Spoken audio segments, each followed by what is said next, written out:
नमस्कार, मी doctor Tushar Arjun Gawade, managing director Gawade multi speciality hospital and maternity home, Sugaon Budruk.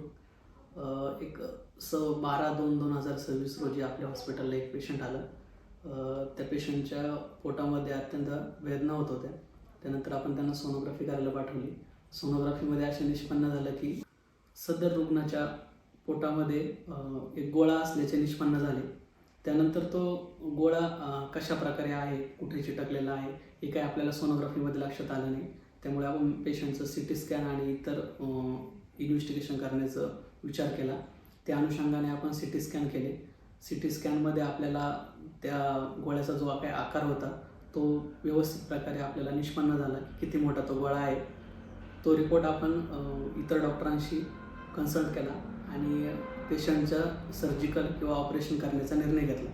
Operation करण्यासाठी आपण इन्व्हेस्टिगेशन करत असताना पेशंटची शुगर 350 ते 400च्या आसपास असल्याचे निष्पन्न झाले. त्या अनुषंगाने आपण सुरुवातीला पेशंटची शुगर मॅनेज करण्याचे ठरवले आणि त्याच्यानंतर शस्त्रक्रिया केली. या शस्त्रक्रिया झाल्यानंतर या शस्त्रक्रियेच्या दरम्यान पेशंटच्या रुग्णामध्ये एक 3.5 किलोचा गोळा पोटातून निघाला आणि हा गोळा ऑपरेट करत असताना तो गोळा आतड्यांना चिटकलेला होता. आतड्यांना जिथं चिटकलेलं होतं तिथून त्या रुग्णाच्या पोटामध्ये इन्फेक्शन झालेलं होतं.